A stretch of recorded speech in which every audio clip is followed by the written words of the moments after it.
Let's have a conversation.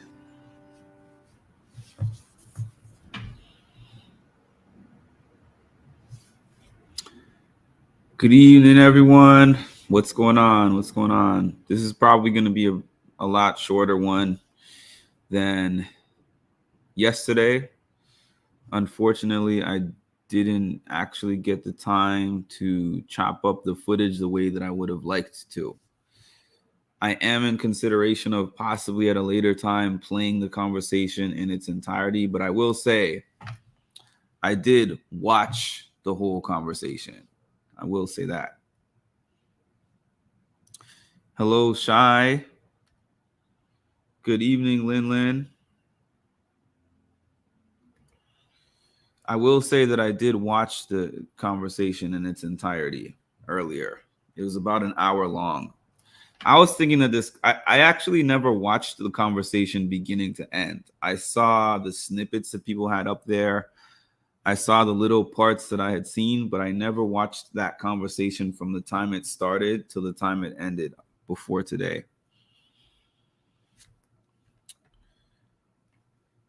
Hi, Tammy. How are you doing? Hi, Victoria.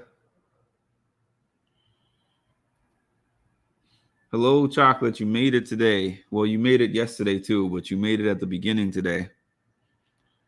Hey, Ashley. Oh, y'all are on today. Y'all are on today. Yeah, but like I was saying, I did not really get a chance to chop up footage the way that I would like to, because I always like to be really prepared. But, life circumstances, I couldn't prepare as much as I would like to. But I'm still here to talk. I still have something to say. And I'm still going to show you what I have. So let's see with this layout. I'm going to just get started here with this little clip. Just like she's hinted at things around like, oh, are you going to take me on a date afterwards and shit like that. He's still hot. Just not what I'm interested in. Things are still very early. He's a very close friend. Monte and I had a really great connecting moment. Yes. I don't know if that's going to be a long-lasting thing for us. I think we connect and match in some ways and not so much other ways. Whereas Joseph, he's the lover boy that I've been looking for. So now I feel like I can just trust my gut and hang out and have a good time with Joseph now. Yeah. So, Mark, it seems like Taylor and Joseph are really a thing. I don't know if you saw my live yesterday, but I kind of addressed what I think of that. And it's, they say it's a thing. So I just have to go by what they're saying until I see otherwise. Your gut was right the whole time. And you had the most self-awareness, which I appreciated. Which is hilarious because these people were having a whole TED Talk talking about, self-awareness. I know. Very self-aware. You and Monte, things gonna carry on afterwards? Be honest. You and honestly, Monte is good at what he does, but I think we'll be leaving that in the Big Brother house. My heart. Wow. Oh my God, these big things. Look, I want someone who is going to pursue me unapologetically, relentlessly. And there's clearly one person who has done that more so than the other. So depending on how he feels about how things played out with Monte, because I want to be respectful of everybody's emotions, I wouldn't mind seeing a date. I won't be mad about a date. Monte began a little showman there, Taylor, a couple weeks ago. Is that something you want to pursue in the real world? Oh my God. Okay. I hope he doesn't kill me for this. I think that conversation we had where the moment I was in the tub and we kind of had a little conflict there. I think healthy communication is a hallmark of a strong relationship. The context of the headphones that he was bringing to me and talking about how he felt disrespected, a little asinine to me. So that's something that's going to rub somebody's ego the wrong way. I don't know if there's a relationship to pursue there. I'm going to get into those few things that she said, but I'm going to address these comments first. Good evening, Sarah. What's up? What's up, Sarah? Thanks. You're welcome, Donna D. Those coming in, hit the like button. Thanks for always reminding me, Chocolate. For anyone who is joining this live, please hit the like button, subscribe to the channel, and hit the notification bell so you'll get notifications of every time that I'm dropping some new content. Thank you in advance. The likes and the comments and the subscriptions help boost me in the algorithm, which, you know, gives my channel a boost and gives me more opportunities. Thank you in advance. So I'm going to play the rest of this video. Yeah, and it broke my heart too, because I was under the impression that he completely flipped on me and turned on me, even though I didn't want to believe it. There were just too many things that made sense to me that only he would have known that was being revealed, in my assumption anyway. So to know that I went ahead and acted on a new showmance, a small, minor, early, but a new showmance under false assumptions. Yeah, false pretenses. That's the word I'm looking for. Thank you. It was devastating for me as well, and really painful. So something that struck my attention about just that short clip that I shared, yeah, I think that was Kat Dunn. Something that caught my attention about that little clip is that if you watch what Taylor is saying in her interviews now, it's like Monte was never a thing. You know, we just had urges and we had needs, and I was never into him. But if you listen to the early interviews, what she was saying right after she got out of the house, it was more like there was a chance for me to be interested in him. But the thing is, after we had that conversation in the bathtub, when I was in the bathtub, that is what kind of shifted the course for her mind. So I feel like she did have some kind of real interest in Monte at some point in time. Yes, we can say that without all the information she was fed about Joseph, she might not have indulged in this Monte situation, but Monte's not the one who gave her that information. All those people that were on the outside of the split house twist are the ones that came in and told her that. So she came in there, and I think that she had some genuine, legitimate feelings for the man at a certain point in time. So I watched this conversation because I was going to get little snippets of the conversation to put on the feed, but I didn't realize how long Monte was talking to her. Y'all who actually monitored those feeds longer than I did probably knew that he actually kind of lectured her for an hour straight, but I didn't even know that it was a whole hour conversation. When you looked at the two of them on the show, Taylor looked like she was more into him than Monte was into her. I agree. I totally agree, Mark. Yeah, so the conversation was pretty redundant because, like I said, I was trying to find the clip or the clips to put in here to show you guys. I still have more stuff to show you guys. A couple more things, not much. But it was a lot of Monte telling her about herself and saying, I know you from the time that we have spent together in this house. We've been in the house together 75 days, I think it was at that time. And he was giving validity to people saying she was cold, an ice queen, all that stuff. I just don't understand how she can speak to Alyssa, who lied to her and did her wrong regarding Joseph, but completely cut Monte off. Sarah, the Monte situation was more personal.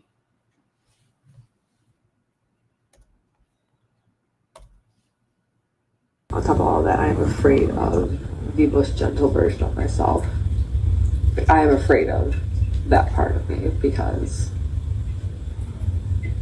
there is strength and vulnerability, but that aspect of me is so vulnerable and sensitive that I don't know if I would be a functioning human being if I led with that aspect of me.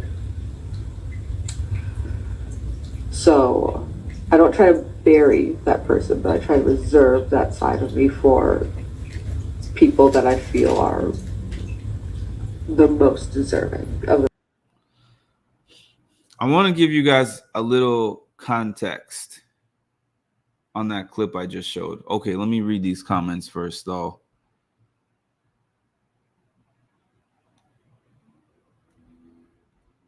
It was a long lecture. He seemed to want her to cry and then dug in. He kept going, and it wasn't even done after the bathtub. He talked to her about it more, and then they were in bed the next night, and he talked to her some more. Like, this is just the lecture that never ends. She should talk to Monte, if only because if it wasn't for Monte, she wouldn't have won. The bathtub scene made me so, mad. So it was so long. It was so long because they slept together. Charm Life. That changed the dynamics of, their situation. I think she's aware Alyssa's a child on some level.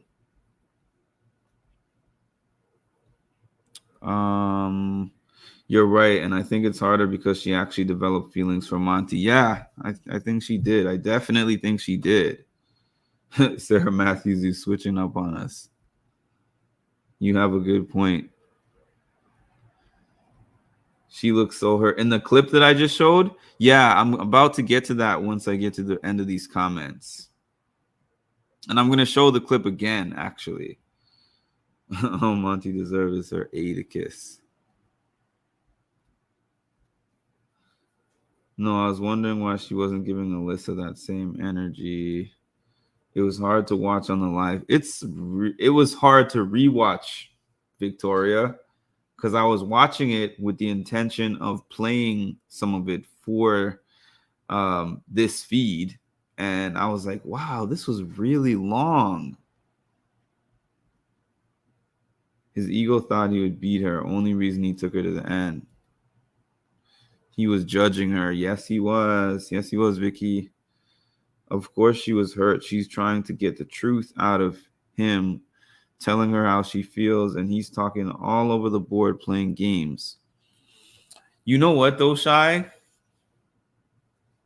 The sad part is he was talking all over the place. I don't necessarily feel that he was playing games. I feel like he felt really self-righteous in his position. And he was even telling her, I'm just telling you this out of love. I'm just giving you a warning now before you look back on the feeds and you're in for a big surprise. Like he actually felt like he was all the way right. Like it was a game. I'm not disagreeing with you. It was kind of a game, but I feel like it wasn't even purposeful, and that makes it even worse in a way, because look at how she reacted to it. He waited until she was in a vulnerable position to have a chat at that, being almost naked in the tub while he's on and off standing over her gives bad optics. I agree, Charm Life. Hi, Leah. Very self-righteous, yeah. I just think Monte has a lot of growing up to do. This is the thing, Sarah. I want to say Monte just has a lot of growing up to do. But based on the things that I've seen him say post-show, there's no evidence to me that he thinks that he's wrong still. He may just be keeping low-key, low profile, but in the interviews that I've seen of him, there's not really an interview where he says that he's wrong. He's just basically responding to the heat that people are giving him. I think Monte believed everything he was saying. Me too. He continued that in his interviews, came off as if he's the type to hurt those he cares about and thinks it's justified. That's the part. I'm not the average person who's just thinking like, just bury this guy, never want to see or hear from him again. But I'm like, I have to actually see evidence that you realize the damage you were doing before I'm like, let's move on from this. I agree, IJ. I haven't seen anything that shows that he doesn't think he's right anymore. He was playing mind games with her. Exactly, and I believe that the big bear. I think he felt like she emasculated him in front of Brittany. Yeah. I don't think we'll see after that Kat Dunn interview, Sarah. I think the Kat Dunn interview, after that, he was like, nah. I'm gonna sit back, because that was aggressive, where he was like, I don't really recall saying that. And she's like, oh, I thought you might say that.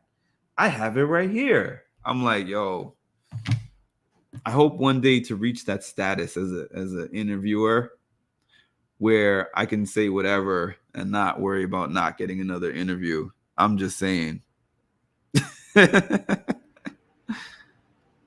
That part. That's what I think too. I think he wanted to let her know that it may look a little bad for a black woman to do that to a black man. You have to explain that a little further, Donna D. I felt like he was looking for a reason to dump her. Yeah, he jumped off that bandwagon so fast, man. Okay, I'm gonna try to. I want to get to the rest of your comments, but I am gonna play this clip again because there was a point I was trying to make from this clip. The most gentle version of me. For people that I do care about. And on top of all that, I am afraid of the most gentle version of myself. I am afraid of that part of me because there is strength and vulnerability, but that aspect of me is so vulnerable and sensitive that I don't know if I would be a functioning human being if I left with that aspect of me. So I don't try to bury that person, but I try to reserve that side of me for people that I feel are the most deserving of the most gentle version of me. So I just want to give you guys some context of this part of the discussion. So the discussion began with him telling her that the comments that she made about the goddaughter, saying that he hasn't been seeing her during the time that he's been in the house, and the headphone incident, the combination of those two things, he was like, those things are unnecessary, uncalled for, and there's basically a reason why. I can see the reason why some people in the house, but not me, but some people in the house give you the reputation as cold and unfeeling. And she was asking him, was it the tone that I said it? Because she was trying to tell him, no, I wasn't saying it the way that you're taking it. But he was like, oh, there's other previous times in the house, and other house guests have been saying this stuff about you. And I haven't personally experienced this, but other house guests have. And now I have my own experience. So that confirms what other people have been saying about you. And then she started crying. Remember yesterday, for those of you who are on here, when I said that everything she said is so rehearsed? This little piece of the conversation that I just played was one of the things that was the most open that she said of any of her time in this house. And I'm going to get to these comments, but I just wanted to make this point. She said that because of her life and her experiences that she's had, and because of what people expect of her as a Black woman, she doesn't want to show a certain level of vulnerability. And she was like, I reserve my most vulnerable self for the people who I think are the most deserving, which was a really telling comment. But I'm going to get to these comments. I am going to get to all your comments. Kat did what so many of us wanted to do. Kat done dragged him. She sure did. That Kat Dunn interview was a wrap. I believe he may have lost anyway had he taken Turner. It's possible, but it would have been. It wouldn't have been 8-1, I don't think, but it's possible. Tiffany from the cookout didn't even. I know, but she didn't give him that energy. But that's also partially because it's not her show. I feel. People were telling her on Twitter to have the receipts ready for that I forget stuff, and she sure did. I didn't even watch Tiffany's interview after hearing that. Yeah, that interview was mid, Sarah. To take Turner's words, that interview was mid. I mean, that interview was mid charmed. My fault. I think we can all agree that what Monte said was out of pocket. But do you think that it was right for Taylor to snatch those headphones off? It wasn't, for me, it wasn't really that it was right to snatch the headphones off. It was more like the punishment didn't meet the crime. But then if you listen to this whole hour interview, which I'm not going to play tonight, but if anyone is interested in seeing the hour interview, I will play it in its entirety. But Monte was telling her a lot of stuff that was unrelated to the headphones, and it seemed like, okay, now I have these two incidents to throw in the hat of things that I have been thinking all this whole entire time. With Taylor being such a strong female, she looks so hurt and embarrassed and used. Shy. The hurt and the embarrassment, I feel, is why she's reacting so strongly in the media when they ask her about Monte now. Because I don't feel like she just turned off all feelings that she had immediately when she left the house and just transferred them to Joseph. I really don't. I think it was rude of Taylor to snatch those headphones off, and I'm glad she apologized.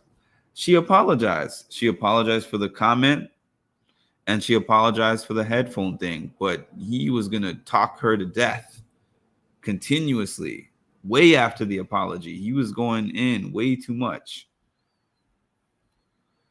She talked big on Twitter and was mad when she lost support for that interview. Oh, you're talking about Tiffany? I'm way behind, but I assume you're talking about Tiffany. Charmed Life.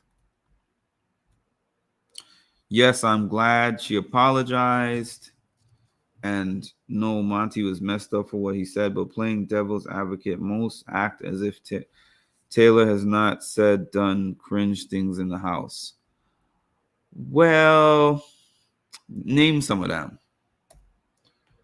I think Taylor was wrong for pulling off the headphones, but she instantly apologized once she realized she woke him up. In my opinion, Monte couldn't handle the embarrassment.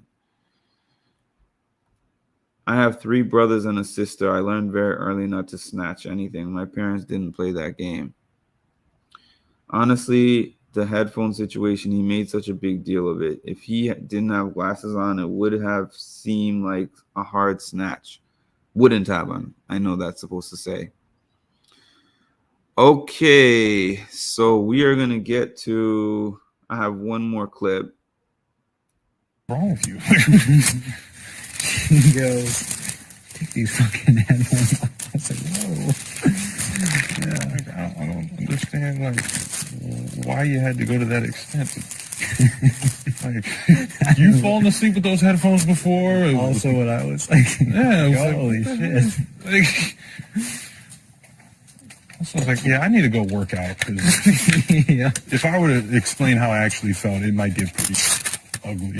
Character. Oh yeah, it's been definitely great. That's fun on that. Yeah, it's definitely fun and great on that front. But like, I just had a curiosity. Do you think that's going to continue after the show? You know, stuff like today makes me like realize that like I don't know how much of a like.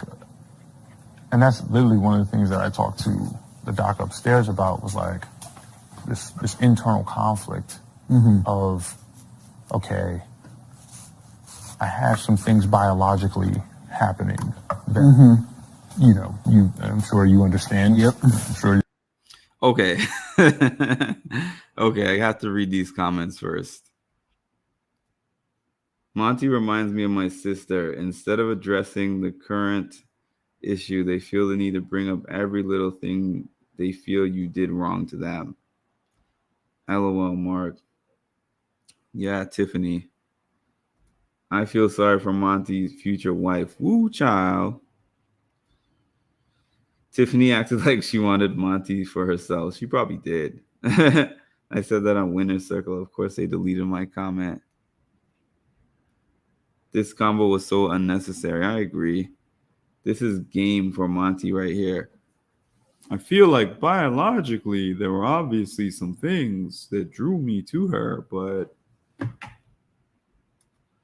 sadly I think he'll find someone willing to shrink herself if he doesn't improve his mentality. I think this show and the backlash he's gotten has taught Monty important things about himself. He played the game, a good game, and I'm sure his DMs are lit. I think he could go on Ready to Love. Okay, let me go back a little bit. After the show? Stuff like today makes me like realize that like I don't know how much of a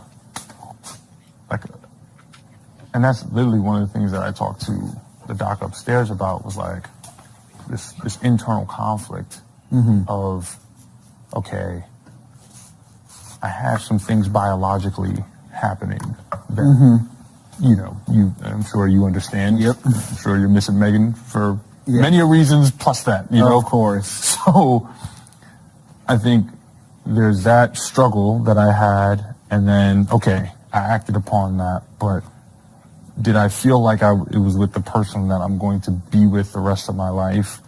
Like, to be honest with you, that's a no. Just I don't know if you guys went on YouTube, if any of you saw the video, the compilation of all the different things that Monty said about Taylor, black women, women in general. Ooh. I saw that today for the first time. People had referenced it to me, but I never watched it personally myself. But seeing all those comments back to back where he was talking about women as damaged goods, where he was making some comments about women in abusive relationships, it was, ooh. I saw the comment that he made about there aren't that many educated black women in Philly. He said a lot of stuff, man, and people outlined it. People put it in a 2-part video documentary. as a dude, I feel like I'm often criminalized for whatever. It's like I never feel like you can do it the right way. You know what I mean? Yeah. Like you're always, oh well, then why did you lead me to believe? Like I didn't do anything. Like we were just hanging out, being friends. I'm sorry you took that to some other extent. But like I didn't even understand his point here, because at this point of this conversation is when he was talking to Turner about why he needs to distance himself from Taylor. So I don't really understand what he was saying when he was like, as a dude, you get criminal. Basically, this all boils down to him saying that they hooked up because of her. But it's like, it takes two to tango. You could have said no. You could have said no. Taylor knew she was being shown on national TV. I don't know what that was a response to. Hey, Danielle. Uh-oh. Does he like the other Hugh? That's okay. You're not that late. Jury. She didn't care about the outside public, but didn't want it to affect jury votes. Yeah, Leah, when you see it all together, I feel like I'm not going to say I defended Monte, but I feel like I said it's not as bad as people are making it out to be. But then when I saw all the clips together, I was like, yeah, this is pretty bad. This is pretty bad. A lot of these things I can't even defend. I think he and all the other men in the house were mainly attracted to Paloma and there was a conversation with Monte talking to Terrence. I think that was before he was hooking up with Taylor. I know it was before because it didn't happen while Terrence was in the house. And he was talking about Taylor, I feel almost indirectly.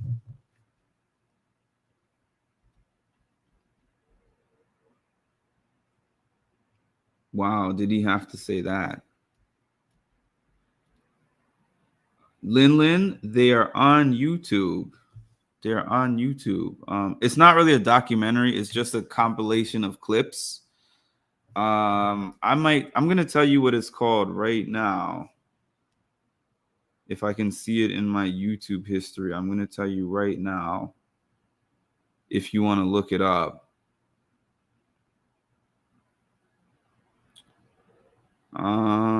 History. Give me 1 second, Lin.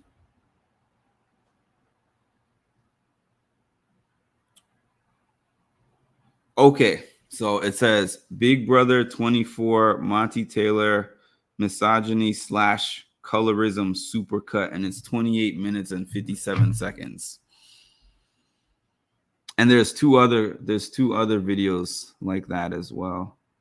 Matter of fact,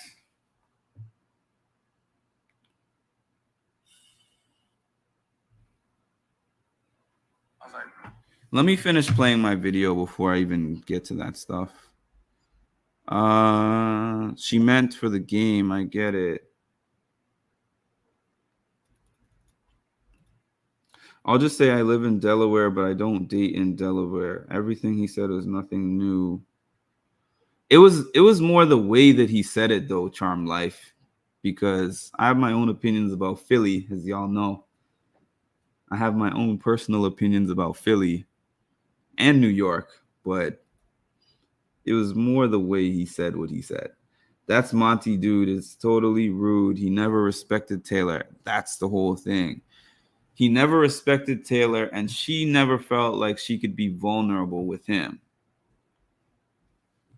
I agree with Zingbot and Jasmine. Monte is just boring as all get out. Agree, Sarah. He could have said no. Who forced him to keep kissing her in the kitchen? Yeah, FOS.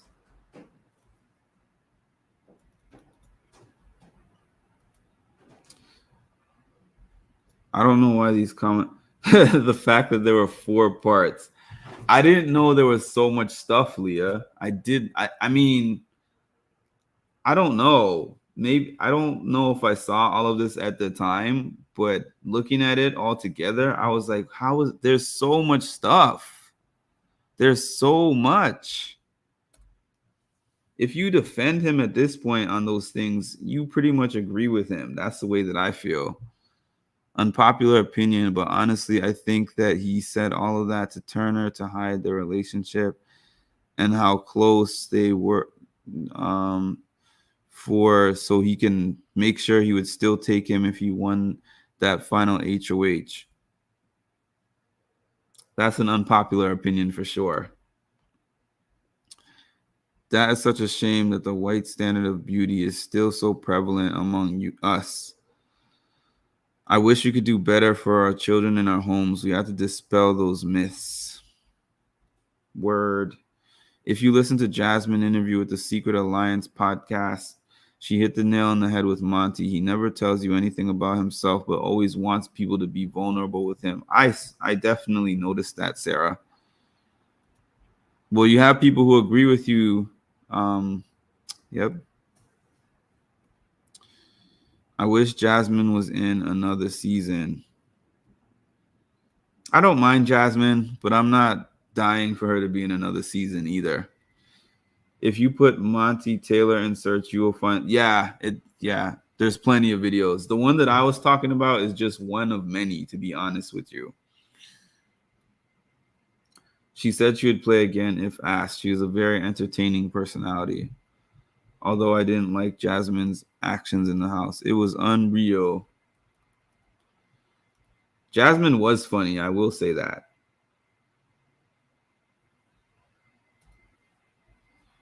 Monte ran to Turner every time Taylor didn't do something he wanted. Yeah, sure did.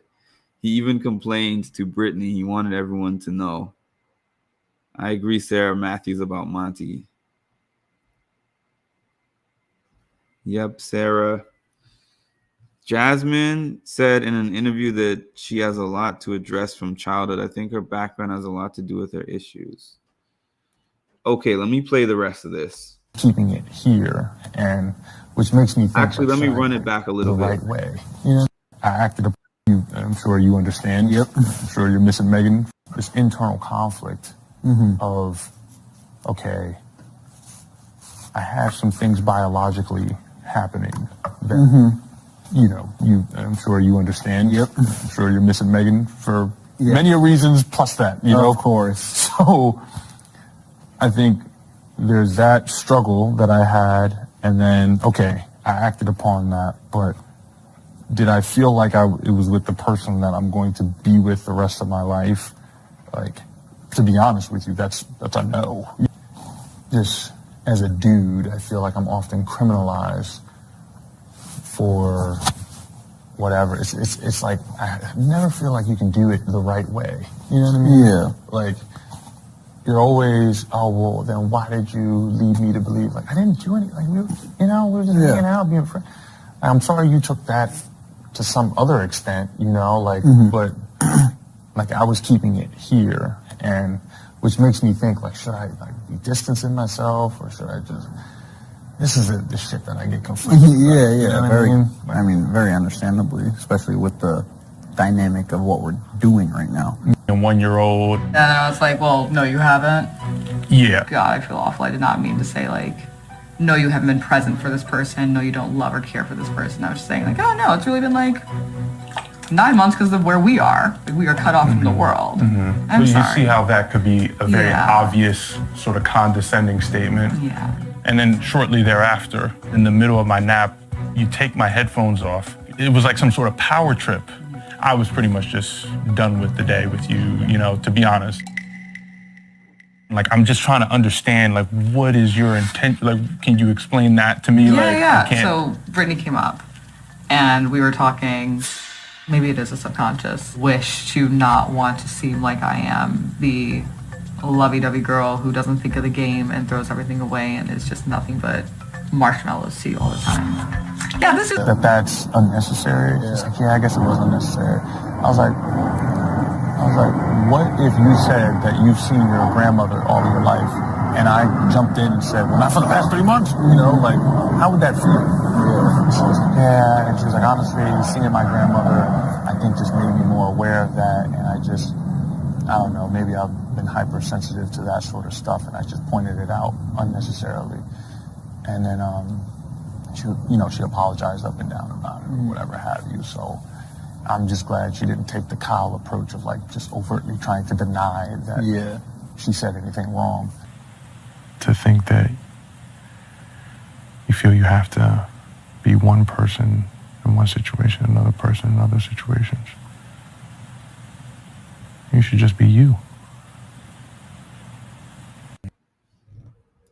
He's telling her, you should just be you, but I don't know who he is based on hours of listening to this man talk in the house. Let's just be real here. I fast forward a lot of Big Brother. I never heard Jasmine mention her after. I never heard it either, actually. I heard Taylor mention it more than I heard Jasmine mention it. They need to throw those doggone bananas away. Monte is always trying to sound important and self-righteous, like I'm saying. He always feels like I'm Pastor Monte talking down to my pulpit. That's the feeling that I always get. I never heard him say like, this is where I was wrong. I never heard him say that. If he did, let me know, because I don't recall. Monte is just messy. I'm annoyed all over again. Yeah, that was literally my reaction, Chocolate. If I were Taylor, I would have been like, you can't wait for me to finish this bath until we had this conversation. Y'all are funny. All in all, I don't think Monte is a terrible person who deserves hate. However, I feel the things he said out of ignorance or whatever. I only hope he watches it back and learns from it. But this is my thing about people saying that, Danielle, and this is not directed at you specifically, but somebody jumped on my comment section yesterday and said I was bashing Taylor, and they said other things that I'm not even going to repeat, but they said that I was bashing Taylor yesterday and she gets enough hate. And I'm like, in which part was I bashing her? I support Taylor. I'm on video on finale night, watching it with you guys, excited that she won. I have so much, well, maybe not now because I had to delete so much of it, but I had so much Taylor content on this page. So just giving observations about what somebody was doing and saying in the house is not hate. There are people who just hate, but most of them are not consistently on my channel. And I'm not one of them either. Let me see. I think this conversation with Turner was strategic. I think most of his conversations was strategic. I think a lot of his conversations were strategic. I think his heart was in the game when it came to Taylor. Monte has parental issues too. He said he hoped his parents didn't travel together or sit in the finale together. That's interesting. Shai agrees with you, Danielle. I don't think he's a terrible person either. I just think the women in his life never called him out on his bull. And I think that some women accept that and don't consider it bull. I don't think Taylor said anything wrong. I want to know from the people who think that she did, let me know what you think she said wrong that we can discuss. Because I'm not saying anybody's ish doesn't stink. I'm just saying the things that he was like beating her over the head about were about her jokes that she makes. And if you watched all the footage and even listened to her outside of the house in all these interviews and just seen her around her people, she's a sarcastic person. I'm a sarcastic person, as a matter of fact. I had something that I was going to show you guys, but yeah, I might get it before I get off this live. When he was on the bed rambling on, I would have fallen asleep. The men either. My brother and cousins know women and men in the family hurt them if they ever talk like that. Yes. Did Monte explain his reasons for not wanting his parents to sit together? Could they maybe have a contentious relationship? I'll be back in like one minute.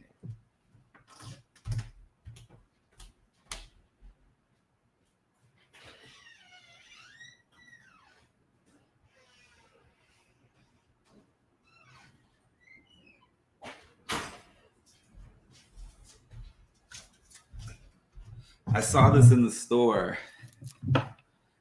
today and I had to buy it. I don't know if you all can see this. Taylor needs one of these. It says, warning, my sense of humor may hurt your feelings. I haven't figured out quite where to put this, but I can relate to that because I'm nice on here, but in real life, I'm sarcastic. So I had a conversation with a former friend of mine. It's not my friend right now, where it was like, Mark, you don't know how your comments could come across. And I'm like, I'm a good person. I have good intent. If you don't like my particular sense of humor, I'm sorry, I can't change who I am inherently. He was never wrong to himself. I don't need a chocolate Capricorn. I'm so tired of people having to learn something. Yeah. Hi, Miss Indes. He has a set of rules / standards for himself and a different set for others. Classic narcissist. For sure. Twitter rumors are his father cheated on his mother with a black woman when he was young, leading to divorce, and they haven't healed from that, I'm guessing. I say take it with a grain of salt. Interesting. Based on that convo, that's my summation of his parents' situation. Monte deserves the hate. To tell these non-black house guests that he gives them permission to go after her is out of line. One thing that I didn't like, Chocolate, was like Daniel and some other people from the house saying that I verified with Monte before I went in on Taylor. Daniel specifically, I remember saying, I verified with Monte. And I remember Jasmine saying that in an interview too. I verified with Monte.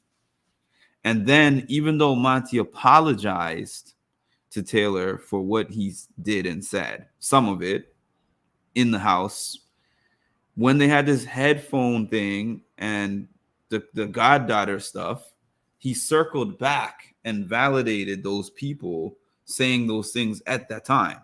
He still tried to say, oh, no, they were wrong, but I can see why they would think this way. So it negates the apologies that he was trying to give.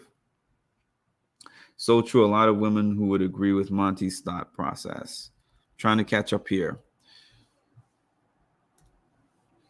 These women only agree because Monte is a good looking. Come on. Let's be real today. Let's be real tonight. If he looked like Chewbacca, they wouldn't be responding like that. You're funny, but that's probably true. That's why Terrence saying some of the same things as Monte they were a lot angrier about it. I tell my friends not to be blinded by good looks. Love that. I need that sign. I got the sign from Five Below. If y'all have a Five Below in your area, this is gonna go somewhere in my room. My sense of humor might hurt your feelings. Taylor needs one of them.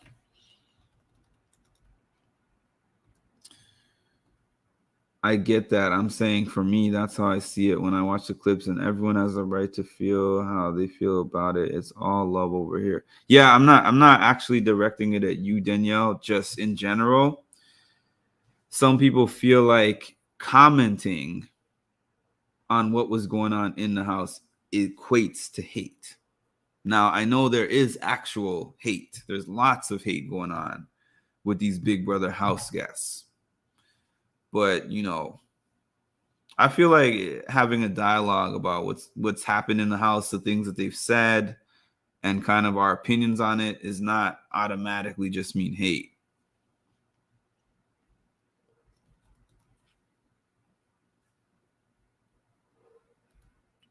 As a sarcastic introvert, I need that in my life. That's me too.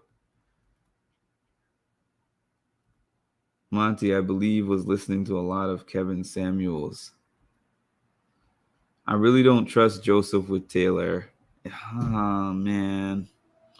This is, Donna D, this is such a tough thing for me.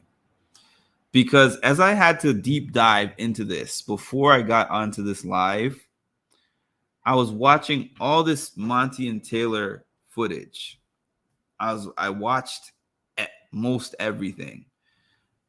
I watched when they first hooked up for the first time. I watched the kisses in the kitchen. I watched the little conversations they had about relationships, kids and family. I watched the stuff they talked about having a date as soon as they came out of the house. I watched so much stuff of these two. And for me to think that she went from that hooking up with him Tuesday, Wednesday, Thursday, giving him a good night kiss before part 2 of the finale. And then going into finale night, and then she just kissed Joseph, and this magic kiss just erased all these feelings that she had instantly. I don't believe that. And when you hear her talk in combination with what I think, hearing her talk was more like, I have logical reasons as to why I can't go with Monte. She even said in that interview that I just played, it had a little clip in there where she was like, I expected my guy to fight for me, and one of them has done that more than the other. Why would you say that if there was only one guy you were ever interested in? And it's not so much I'm even saying I don't trust Joseph.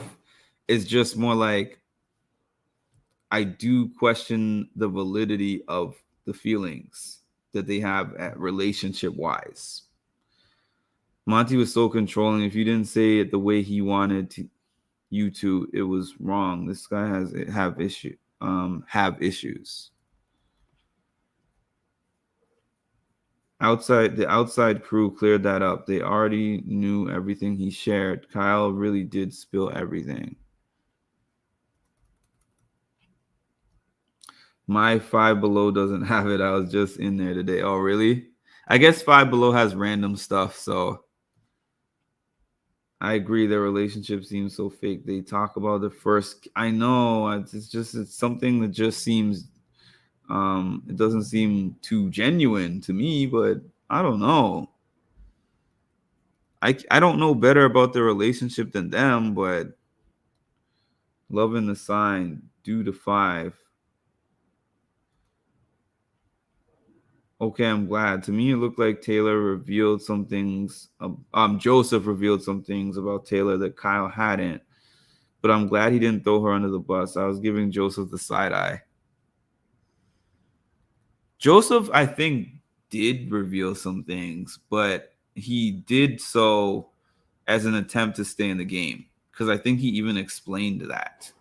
He was like, in order to not look like he was so tied to Monte and Taylor, he had to say some things that made it look like their alliance, that they weren't that strong of an alliance together. So he did kind of throw her under the bus, but they exaggerated and added things. But it's not like he didn't do that at all. She played the game. I'm just hoping Joseph is being genuine with Taylor. Monte hurt her, so it was easy to be done. Yeah, and the thing is, I remember at the time when everything was happening, I was asking myself, is this game or is this real? And I think that, there was game aspects involved always. But I feel like once the headphone thing happened and you see her reaction, she rolled her eyes. She was talking to herself. She was even saying to herself at the table, well, he's hot, but I'm not interested like that. So I think at that point in time, game mode Taylor came out from headphone gate and on. Truthfully, that's what I think. They targeted Taylor coming back in because they knew she'd be hurt the most by a betrayal from him. I think there were other convos about what she meant to him. Even Turner was doing that, Charm Life, if you remember. Turner was lying to her too and trying to use that against her too. Her emotions for Joseph, that is. Agreed, Patricia. She played the game and she won. I hope so too, and I believe they both love each other. I believe they love each other more in a friendship way. You have to realize they were on TV. Like, don't even think you're going to make me feel a certain way, and I'm going to try to be with him. Yeah. I saw a clip. He did spill the beans, but he did it to try to save himself in the game. So I'm not really mad at that. Taylor saved all her lives on the Instagram, but did not save the one with her and Joseph talking about their relationship. Oh, you made it, Ashley. What's up? You don't put your woman in jeopardy, even for a game, Joseph. You know what? I'm different. If I was on Big Brother, the game is the number one thing for me. He dropped a lot of information about her, but they already had information because of Kyle. Joseph basically confirmed what Kyle was saying. Taylor and Monte would never have made it as a couple either. He couldn't pretend forever, and she wouldn't have put up with him with his macho behavior either, in my opinion. I don't think so either. I don't think they were compatible because she's too strong of a woman for him. And when I say strong, I don't mean that as an insult. I just mean that he clearly is more into a submissive woman. A little of both. Yes, game mode, Taylor. I just think that Monte clearly has some kind of past trauma with women or black women. Specifically, he needs to deal with, and Big Brother shine a light on that. And I think Taylor did also. I would be interested to hear what Monte has to say after his kind of hiatus from social media. I really would. Also, I know y'all told me y'all vetoed me sending him questions on Cameo, but I'm still considering that. Because let's be honest, you guys would still watch even though you told me not to do so. It just seems like Jayla is still playing the game. I still feel that way. I do, Sarah. Being honest, I do feel that way. You noticed that too. Joseph did what he did to try to stay. He did what he did at the last minute. He was really not trying to go there. I agree. Hey, Anne-Marie, long time no see. A woman can have interest in more than one person at a time, and she decided to go with Joseph because of how he makes her feel. Yeah. I don't know if you're responding to me, Anne-Marie, but yeah, I've been saying that though. And people have been saying, no, she didn't have interest because of what she's been saying the weeks after. Oh, he fulfilled a need. It's like, oh, I saw on this show. Actually, the show was Smallville, if any of you watch Smallville. And who was it? Oliver Queen and Tess Mercer. They were together, and then Tess Mercer, he hurt her somehow, and then she said, I had an itch, and he scratched it. I feel like that's what Taylor's doing. I feel like Taylor feels hurt by all the stuff that she discovered. She felt hurt in the moment, but she feels more hurt because of all the intel she got from family and friends and probably footage and clips that she saw of things that he said. And she was like, I want to hurt him after the show. So that's why I am just going to say he's good in bed and means nothing else.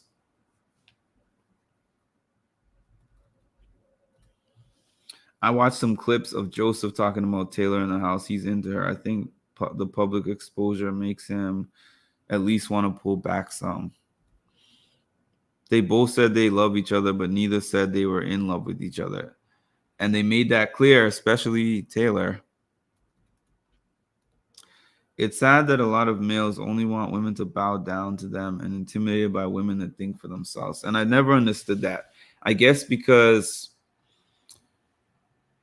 the women in my life, mom, sister, grandma, aunts, they're all very strong. So I have never been submissive, not giving opinion. Women has never been appealing for me. Agreed, Lin. Joseph is a submissive one in their relationship. Well, they said they both wear the pants. That's what they said. Yes, that part, Danielle. Save your money. We'd watch, but is it really worth the annoyance?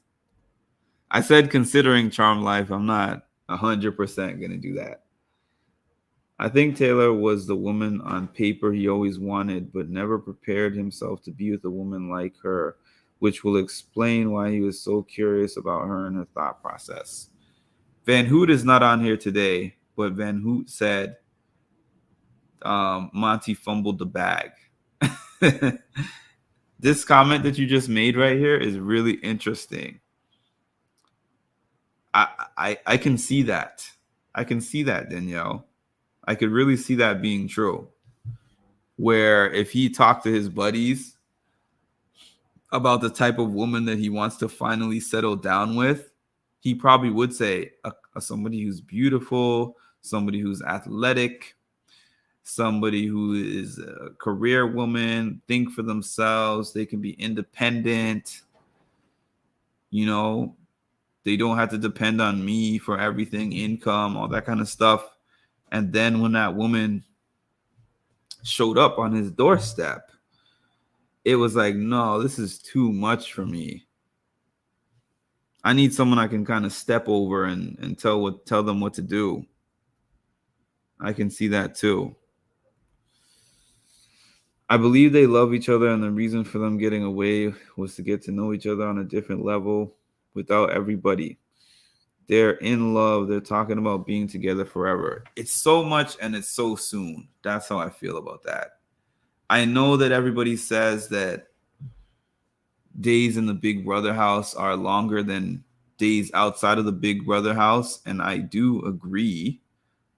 The average situation, people don't live together, spend 24/7, eat together, sleep together, use the same bathroom, you know, end up in this one space all the time where they can't go anywhere or do anything. I do agree with that accelerated thing.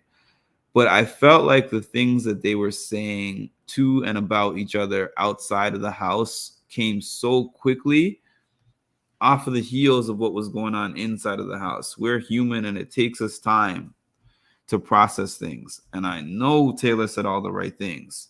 We're both going to go to therapy individually, couples therapy, this, that, and the other, and we're going to do all this stuff. But we've been seeing them on live every day, almost every day. I don't know if they've missed a day. So it's like, okay, you might have put that on your schedule in between showing and telling us everything that's going on, but maybe they're built like different humans than me, because I need time to process things.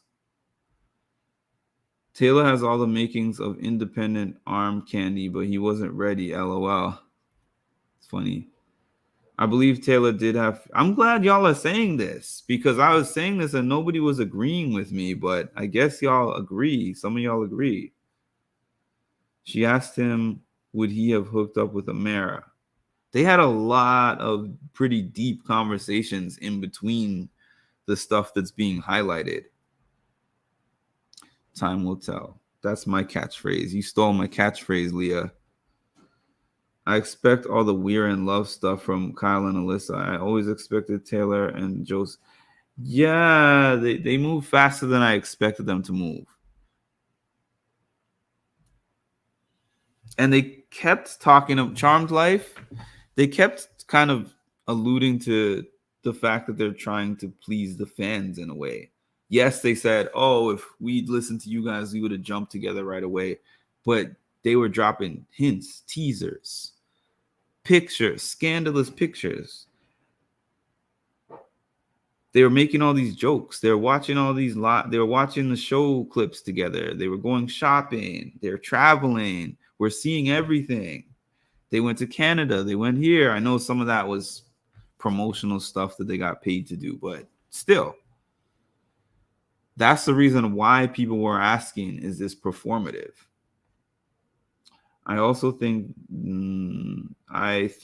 that will also explain his conversation with Terrence in the kitchen, because it seems like her more so was just trying to make sense of why Taylor was always so cold. Yeah, he was trying to figure her out, Danielle. He was really trying to figure out, like, why is she like this? But the thing that he didn't have a good read on her, because he kept saying he's such a good judge of character. He reads people very well. But he was trying to say that Taylor is two different people.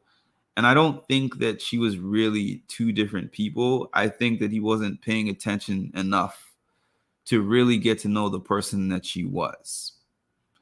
And they had so many conversations, which I feel revealed her person, her personality, her character, all that kind of stuff. And this is something that she was saying to him when they were having that conversation when she was in the bathtub. She was like, I'm sorry that these two incidents looked this way to you and made you feel this way. But I hope that in totality, you've seen enough of me outside of these two incidents to kind of to accept my apology and give me the benefit of the doubt that I did not mean that comment about your goddaughter in a malicious way. And I wasn't intentionally trying to disrespect you with the headphone incident. And he would not give her that. He refused to give her that. The Stans are going to be their doom, in my opinion. They ask for so much, and the more successful BB couple. This is the thing, right? Bailey and Swaggy. I mean, yeah, I know Swaggy tends to brag a lot, but if you notice, he's only kind of talking about big milestones that they have in their relationship. He's not on every day. I keep forgetting their Jessica and Cody. Jessica and Cody sailed off into the sunset. Yes, they post some things on social media, but it's like, it's not the same. They're not following the fans' wave.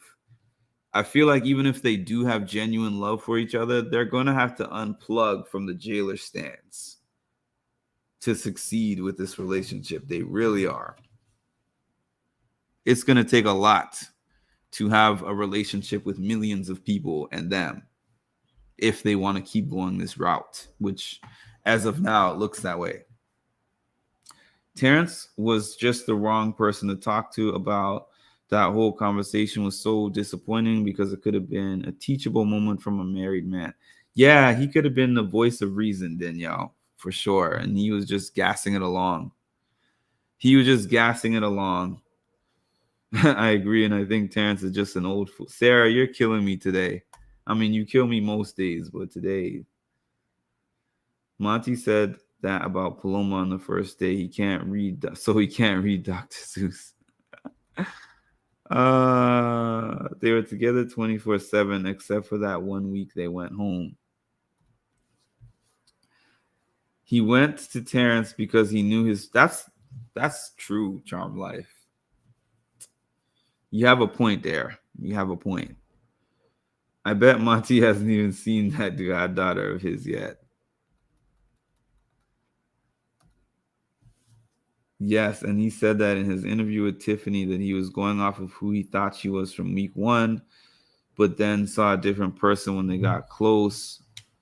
But the week one was not her. And then but the thing is, Danielle, week one was her, but she got mischaracterized. That's the whole thing that he screwed up on. Week one was her. She didn't change. She was the same person in the first week and the last week. So he said to her in this conversation, oh, I see the sweet, nice Taylor when you're on the block and you have to campaign to stay in the game. And then I see the sarcastic, condescending Taylor when you're in a comfortable position, you're safe, you got saved from the block, or you have an HOH win. What do you expect, man? Somebody who is sitting on the block is going to be nicer than somebody who's not sitting on the block and knows that they're safe for the week. What are you talking about? That doesn't mean that she's two-faced or two different people.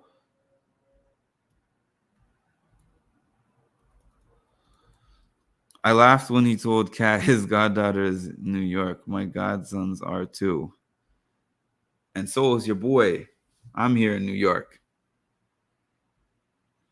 I'm so glad you came back to the chat tonight to do chat. Yeah, I was in the hospital. We had a scare tonight with my dad. He's stable now. I'm not going to be on here much longer now that you said that. But yeah, a lot of you came on tonight just like yesterday. So I've been enjoying this chat. It's been a great distraction. I do want to mention exactly that's why he was so cold, because he allowed someone else's opinion of her change. Yeah, that's the whole thing, Danielle. I agree. This you can't go off of other people's opinions like that. You just can't. And what he was saying to her in the moment of the headphone debate and all that stuff that he was saying to her was proof that he never really let that go. He apologized because he learned that Paloma lied specifically about Taylor. When Taylor said that Paloma was targeting the guys, he learned that Taylor actually was telling the truth and Paloma was lying about that specific thing. So he kind of apologized for being wrong about that and saying that Taylor was lying about that. But he wasn't apologizing for the mischaracterization, really, of who she is as a person. And he never really let that go. And that's the reason why it came back to the forefront. And he was trying to pin it on other people. But it was his opinion too. He had that same opinion too. And he could say it's game all he wants, but he badmouthed her to everybody in the house.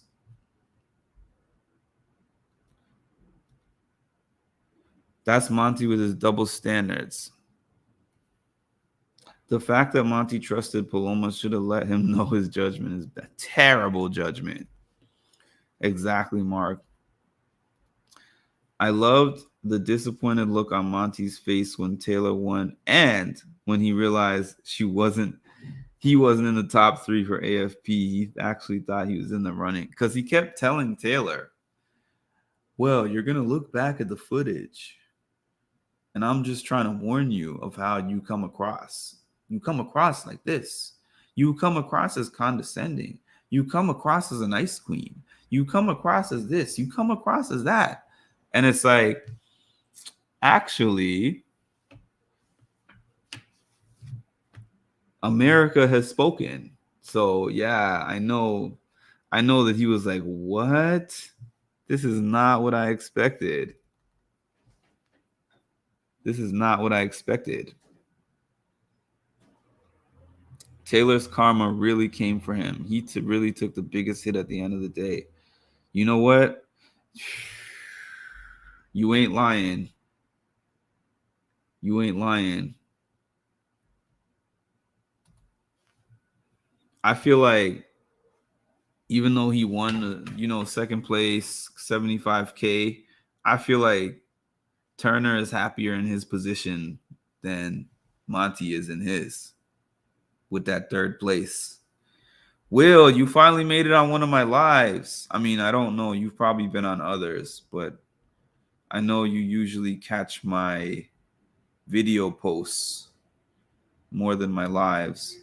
It's karma at his finest, though. He was that he thought taking Taylor was the easy win. True. Yes, Charm Life. Karma came and did him in the hardest. And she was telling him, I wonder if I still have some of these videos.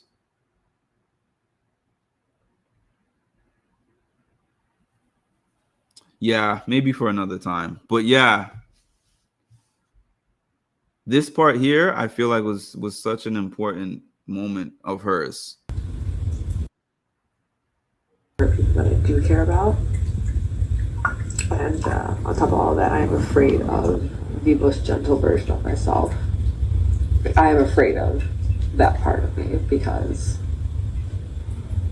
she was saying that She recognizes that sometimes she can hurt people with her words. She said that she's a sensitive person. Listen, man, she did so much reflection in this conversation and he did none. It was just him coming down on her. You know how when couples fight, whatever, maybe you don't want to consider them a couple. Let's just say friends with benefits, and they care about each other, they're fighting. Normally, each of them says something. Maybe the one person might be like, you did or said this that made me feel this way, but the other person gives a little and is like, you know what? I did this too. This is where I went wrong here. No, she would say something like this, and then he would be like, yeah, you did that. I can understand more with your explanation, but yeah, you did that. Yeah, you were definitely wrong here. Yeah, it was definitely condescending. Yeah, you know, the sarcastic comments you make. I mean, I don't have a big problem with it, but I can see how others would. It was like so hard to watch this conversation again. Frankly, I'm probably putting that bathtub conversation to bed tonight when I go to bed. Quite frankly. About. And on top of all that, I am afraid of the most gentle version of myself. I am afraid of that part of me because there is strength and vulnerability, but that aspect of me is so vulnerable and sensitive that I don't know if I would be a functioning human being if I led with that aspect of me. So I don't try to bury that person, but I try to reserve that side of me for people that I feel are the most deserving of the most gentle version of me. Now, I saw this moment.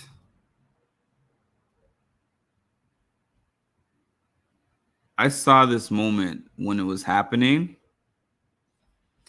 but I feel like I didn't really see it until I watched it again now. And why I'm saying that is because she talked about this wall that she puts up. And she said she's a very sensitive and sweet, nice, kind person. But she's basically had so many stones and arrows thrown at her that she was just like, I don't want people to see that side of me because it's so intense. I feel so intensely and I'm a very emotional person. And it kind of makes me understand why we get so much political Taylor. May not be my favorite thing, but I get it. She is protecting herself. So here's my thing with her and Joe. Based on everything she said in those interviews right after the show, and based on everything I've heard her say about Joe, it sounds like this is the guy I'm supposed to be with. It doesn't sound like this guy makes my heart skip a beat. I'm so in love with this guy. He's all I think about. He's all I've dreamed about all my life. It's like, if I was to put on a pen and paper what Taylor wants in a man and wrote down a list, I could match that list side by side with the person I've seen Joseph to be. I'm supposed to be with Joseph. That's what it sounds like. That's the best way I can explain it to y'all, how I feel about this. You can't really explain feelings like that. Monte was supposed to go with them to Canada. Oh, really? Monte is a black sheep of the season. I'm interested to see what he's like in 5 to 10 years. Me too. Me 3, y'all. Me 3. Does anyone know who Monte was talking about when he was talking to when he was at Todrick's house? On Twitter, they had Monte's daily entry on his journal from his IG live, and he was stating he was happy to have met her. Who? Oh, I don't know, Victoria. Well, if I ever... Sarah, one of the low-key funniest things of the season for me was when I started doing these lives, these live feeds, streaming the live feeds for you guys. Because when I was watching them by myself, I'm like, this guy never stops talking but doesn't say anything. He talks so much, but he doesn't say anything. But watching it with all of you, it just cracked me up. I'm like, is he still talking? I remember being so irritated with Monte with this. Me too. It was hard to watch. He went to his old college homecoming. His stands say he gave it to Turner because he needed it more. Jailer stands say he was dropped for being so disliked, and the truth is in the middle. Joseph has always been supportive of her. I agree. Joseph's the man you married, but if Taylor isn't ready to settle down, it'll be work for sure. Yeah, it's like Joseph has all the right stats. And when Taylor talks, she sounds so analytical.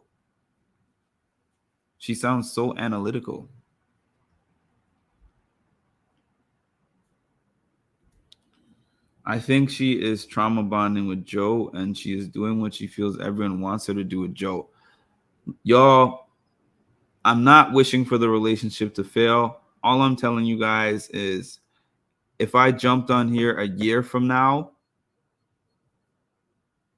and she said, we realized that we were better off as friends, I would not be surprised. Taylor's final speech was phenomenal, and it just may change the game, if only a little.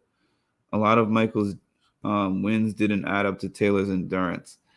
I know people talk about the game-changing Miss Indiz, but I feel we'll be hard-pressed to find another Taylor. Because, for instance, Azza from last season made the final 3. Even if she had made the final 2, matter of fact, she made the final 3 and got a chance to make one of those speeches. Have we ever seen speeches like Taylor's speeches before? No. Will we ever see them again? And Azza apparently was a pageant girl as well, but she did not have those kind of speeches in her belt. Yo, I love that speech. I'm going to see if I can pull that up. One day I'm going to get real good.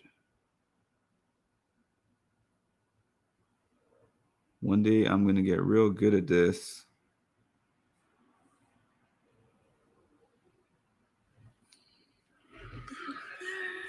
Jury members, I am someone who has won 3 competitions, 2 of them including HOHs.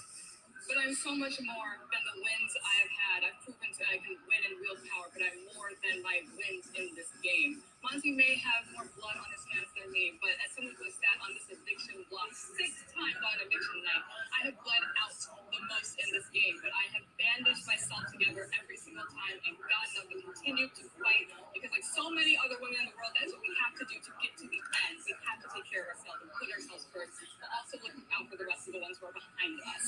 I have been falsely accused and unjustly accused of using someone's mental health as a piece in this game, as someone's sick mother as a piece to use in this game. I've called the B word so many more times in this house than I have in my real life.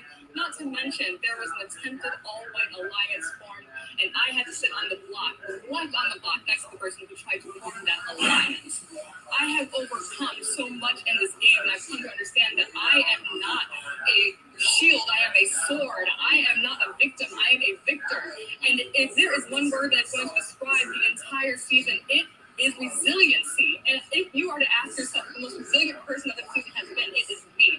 We can have the same Big Brother wins that we've had in the past, but I am challenging you, jury members. I thought I would humbly ask you for your vote, but I'm challenging all of you to decide what type of winner we want to have this year. Do we want the same thing where we see evictions and complaints be the path to success, or We want a winner where we choose resiliency, we choose persistence as the reason to win this game. I have never given up on myself, and I refuse to do it tonight when I'm sitting next to such a strong competitor. Jury members, I am challenging you to make the hard decision and change the course of this game and choose progress for the course of this game. I can be the winner of this season, and I promise you will not do it in vain if you choose me tonight. Thank you, Taylor. Thank you. Well, now. All right, jurors. It's time to vote. Joseph's face was like, So much in this game. Joseph's face is like, I'm going to grab her and kiss her. As soon as she gets off the stage.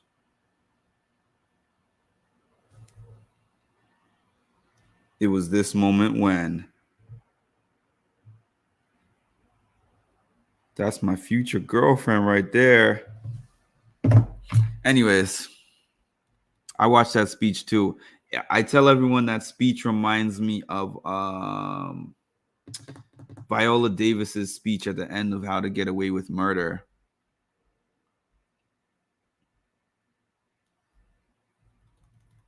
Let me go back up here. Okay. Azza didn't play the game either. Neither did Big D. Nope. I don't think Azza could have delivered like Taylor. Azza gameplay wasn't even good. The women in the cookout basically handed the game to Xavier. I will debate that all day. Not the Azza part, but the Xavier part. People try to take some sauce off of Xavier's win every time they get a chance. Smart man. Also, we haven't had a black woman in Final Two since 2002. They did. It makes me so frustrated as they did so much legwork that season. Yes, his face did see it all. Joseph, yes, call me a feminist, but I was so happy when the women in the jury made those comments as they put in that key for Taylor. I agree with you 100%. But I was actually making a point that there's only one Taylor. You're going to be hard-pressed to find somebody who plays the game just like Taylor and is able to win in the same way as Taylor. So it's almost like the way that people say the cookout changed the game. Yes, they did, but good luck forming another cookout and winning with another cookout. When I heard the speech and saw everyone's face, I knew Taylor had to win. Me too. I was like, oh, shoot, look at her face. I stayed up all night with her. Some of y'all were on my live watching her with her glass of wine, spilling it on herself and giving parts of that speech. It was like watching an epic movie. I actually still have that live up. I'm pretty sure that live is still up. Bravo. I was so excited for her. Yes, this is the moment. He was like, okay, bag secured, degrees secured, beautiful woman secured. I bet. Van Hoot, you weren't on here a little earlier, but I mentioned how you said that Monte fumbled the bag. So it's funny you made that exact comment without seeing what I said earlier. In another BB24 world, I would have loved to see Taylor and Mike versus Michael in Final Two just to hear the speech and see if she would have still smoked the victory. I still think she wins. It would have been really interesting for sure, Will. I love Viola. She's an amazing actress, and that show was epic. And that speech at the end was epic. And I don't know if Taylor figured that out in like one night or two nights. I mean, I guess she was probably preparing in the event that she gets into a final 3 or a final 2. But wow, she took shots at everybody who took shots at her in that speech. And she did it eloquently, but sharp, powerful, got her point across. Speech was everything. Taylor cornered the market on forgiving and caring for her castmates. Well, most of them. I loved when she's, oh my God, I am the blockbuster. Yo, that speech was everything. Leah, Thank you. Put some respect on Xavier's name. Xavier had to play the game. Nobody handed him anything. Xavier was strategic, calculated, level-headed, and he took the shot at Tiffany before she got to take the shot at him.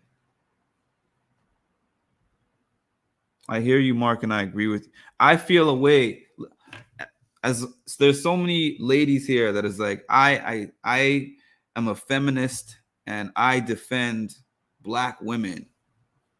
We get an Xavier, no drama, got along well with everybody, carried himself well, respected women, very smart, you know, an amazing representation, and we can't even give him that respect. Oh, it was handed to him. Tiffany should have won. Hannah should have won. Xavier won. We should give the man his due. People may be more cautious with bullying next year. They probably will. I was on with you. It was great. It was so great. You are basically watching a live training montage of her prepping. That's how it's so true, Van Hoot. It was so.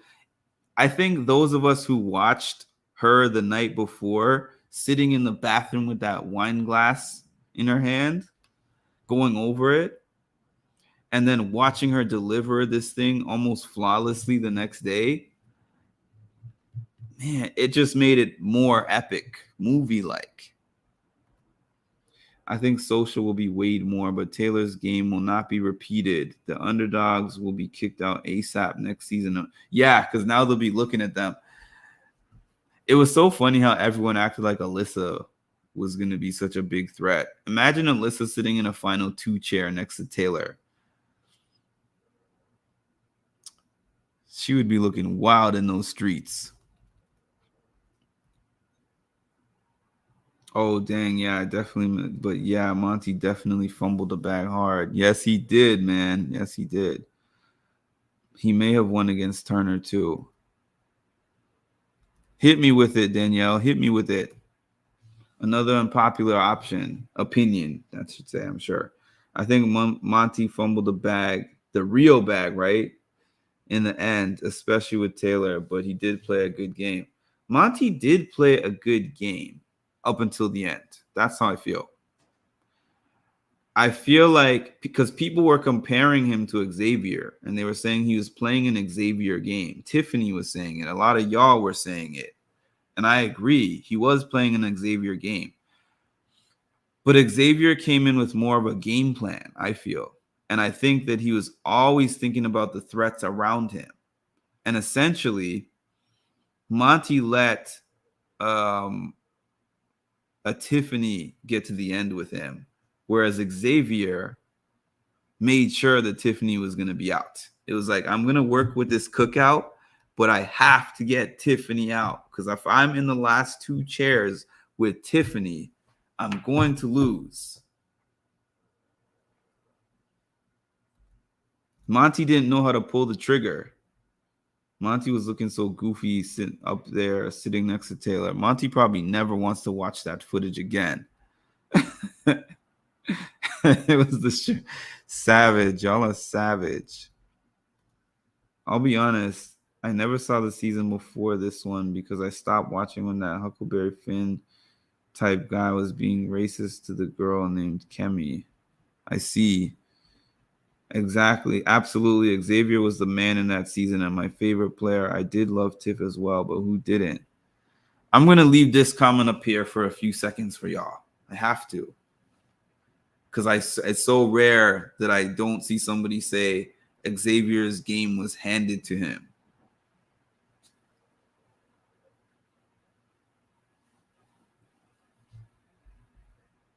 I know a lot of less deserving winners than Xavier. I'm looking at you, Josh Martinez. I think Xavier did play well, but I also think the cookout let him lay back a lot. I just wanted one of the cookout women in the final 2, and they likely would have won. That's the reason why He made sure that they weren't there. Are you not going to call that game that he made sure that the women were not sitting there? He kept the lowest threat of a woman, of the cookout women, with him. He wanted to make sure that Azah was there. The girls needed to win. She was half drunk. She was half drunk. She was spilling her drink on herself, and she remembered the speech. She wrote the speech. She made the speech in her head while drinking. I can't. Some people are just built different. Some people are just built different, and she's built different. She laid around eating Lay's all day and had the body of a goddess. She's drinking and rehearsing the most epic Big Brother speech of all time and delivering it like it's nothing. Monte, you goofed up, man. The best part of X's game is when he came toe-to-toe with Kylan. Oh, the self-control. The self-control in that moment, because it was like they already made it a thing. But imagine Kylan was instigating him in that moment, because Kylan is like, I'm already going. I'm pissed off. And I want X to get to a place where he swings on me or does something, says something. I felt like that's where Kylan's head was at that moment. And, you know, Xavier was stern with him, but he also did not lose control. And that's why if you guys have seen my intro video that has Xavier on there, and he said, my parents taught me to control my emotions and not let my emotions control me. It was because the question that I asked him was how he maintained his composure in that exact moment that you're talking about. Who told him that shirt was a hit? Whoever it was lied to him. If Monte was going to choose her at the end, he should have had a conversation about being a jerk. If he did that in private, he could have walked away with the poom poom and some side money. I think Monte's endgame was great. He basically went out, but he also made dumb moves and couldn't read the room as well as X. This is what I'm saying. He was extremely good at the game, except for thinking about the end. Actually, I don't agree that his end game was great. I think that his game was great. I think his end game sucked. That's what I think. He knew his subjects. Loved X versus Kylan confrontation, and X handled that perfectly. I agree. By the way, did y'all see Challenge USA? Sorry if I'm spoiling it. If you haven't seen it and want to see it, cover your ears during this part. This is a spoiler, but there was a part early in that season where Kylan and Alyssa ended up being paired up and sent Xavier into the elimination. His mind was still on that revenge. They were all dumb in the end, too cocky, and were all talking about hiding their cards about who they wanted to go with. They were dumb game-wise, I feel, Van Hoot, but I feel that Taylor executed exactly what she planned to do. I think maybe she wasn't playing a standard Big Brother game, but she came in there with a plan and executed. Xavier was always, that's the thing, Leah. X is the man. X is the freaking man. Because he was always thinking. He was like, I'm going to stick with this cookout, but I do not want to give Tiffany a chance to take shots at me. So he's like, I'm going to, smooth it up with Kylan. Make sure Kylan wants to go to the final two with me. Make sure Kylan is on board to get Tiffany out of the game. Use him for that. And then use Big D to get Kylan out of the game. So technically, it wasn't me, even though I was the one who, talked to him and did all the. Man, people are sleeping on all the moves that X made to actually ensure that he got that win.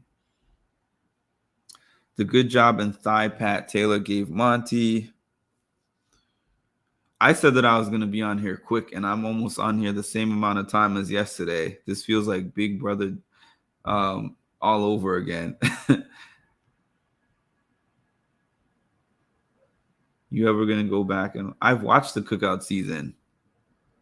Oh, do you mean am I going to do that on here? Possibly. But I've seen the Cookout season. I think Monte and Kyle, before his race war was crap, were playing the best games. I don't know. Kyle, yes. I don't know if I think Monte was playing the best game before at that point. I don't know if I think Monte was playing the best game, I should say. I might, but there's so much Cookout hate that I don't even know if I'd want to cover it.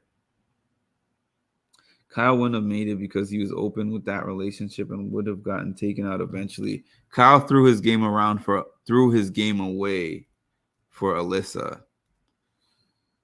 Exactly. And Azza voted Hannah out and then had the nerve to be mad at Xavier when he took Big D to the end. LOL. Xavier knew when to win, That's the whole thing. Everyone is saying the Cookout allowed him to chill. Xavier knew how to chill. Xavier was like a Michael if Michael knew how to chill. If Michael knew how to chill, we might be having a whole different conversation. But no, even all the house guests were like, Xavier was extremely athletic, way smarter than all of us, way more endurance than all of us. Alyssa said it, and Alyssa is a hater. Alyssa was like, we started to realize towards the end when Monte's X started winning these comps, how good he was at all these comps and how much he was holding back. Azza was blinded by the looks in her crush. She really was, though. Way worse than Josh Martinez was Andy Herron. I haven't seen that season. You're right. He did. And then it was so crazy hearing Alyssa give him that speech like, I don't want to have babies with you. You're such a terrible guy. Like, you would always choose yourself over me. No, he chose you over his game. He was in a top position and fought for you not to be on the block for no reason. You weren't even in his alliance at that time. X won the game for me in that exact moment, and I'm so glad that he did. Me too. I was the same way that I cheered for Taylor this season is the same way that I cheered for X last season. As a black man, I am proud of that guy. The self-control and how Xavier knew the assignment. I had the right people on tonight. I had the right people on here tonight. I agree. If Kyle didn't allow Alyssa and prejudices to blind him, he would, in my opinion, be considered one of the greats. Yeah, he was in a great position, man. They were saying a lot of those comps that Mike was winning, he was coming in second. They brought their BB. And the stupid thing about them bringing BB into the challenge, Lin, is the fact that the way that the Challenge USA was set up was that it was more advantageous at the beginning of the game to have more of the people from your show.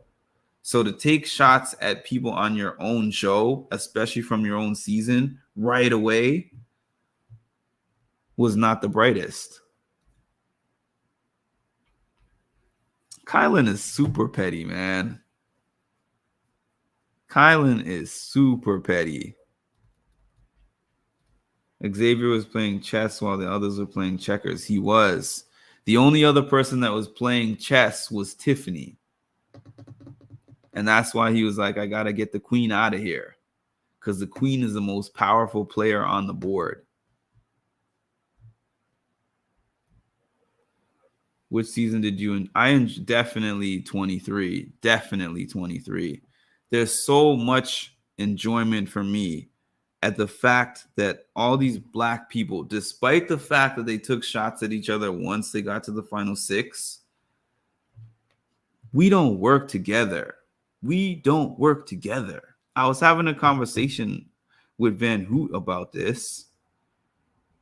We don't work together. So just to see everyone be able to put all this usual stuff aside and be like, at least until we get to this 6, we're going to complete the mission. If we would do that in other areas of life, so many things could get done. That season is so symbolic. I like this season too, but if Taylor hadn't won this season, I would feel way differently about it. I'm heading to bed soon, Van Hoot, actually, but good night. I think Monte wished he had listened to his mother and stayed away from chicas. I remember he said that. That's funny. That question is for everybody. Michael didn't have to win. Michael should have been way more strategic with his wins. Andy Heron was very hard to watch. I know Taylor went through a lot, but if you want to see some real racist / homophobic stuff going down and fighting, watch season 15. I haven't seen that season either. I might give it a look. I bet he does too. BB got picked off so easily in the challenge because they didn't understand the assignment. They sure didn't. They took shots at each other, and everyone was just like, y'all take shots at each other all you want. Survivor people are smart, because now that I've watched Survivor, I understand the Survivor mindset and mentality. They take shots, but they wait until it's an appropriate time. That's why Danny was saying this is the Survivor way. Yeah, we don't really work together. The CO will always be my favorite alliance, even though it was like a family, Charm Life. They were really like a real black family. That's just really how it is. I agree, Tammy. I like the 23 way better than 24. And it was more game. People are saying that 23 wasn't game because it was too easy. I'm like, it's a strategy. Big Brother is a strategy game. If we're playing on a chessboard and I figure out a way to corner the queen in so many moves, like I just study the game, figure it out really well, and I'm like, boom, boom, boom, boom, boom, checkmate. It's boring to you because you like to see a messy game where I'm in danger, where I'm making stupid moves and I have to cover myself. I got to figure out how to get out of this jam. I got to get out of this corner. Just because it doesn't look fun to you, or like the messy sloppiness is not fun, is not there, doesn't mean that it wasn't good gameplay. People are really calling good gameplay somebody who doesn't make good moves and gets themselves out of a bunch of different jams.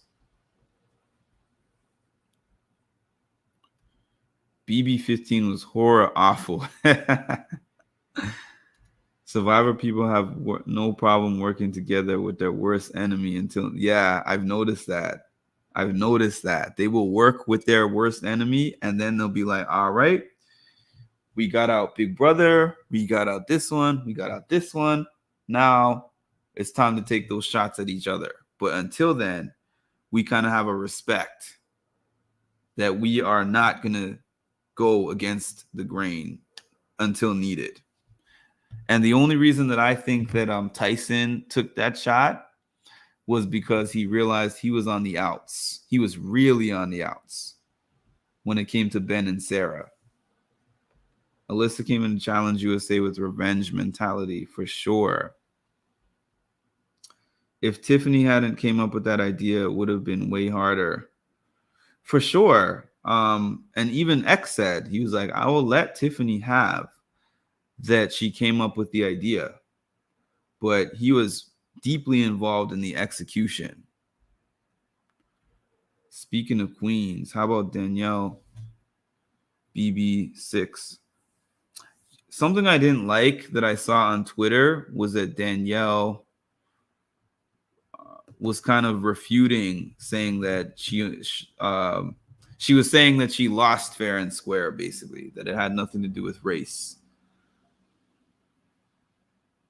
I thought that was interesting, but I don't know.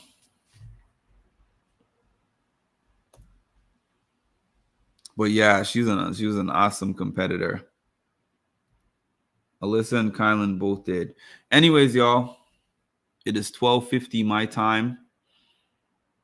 Appreciate all of y'all for being on here.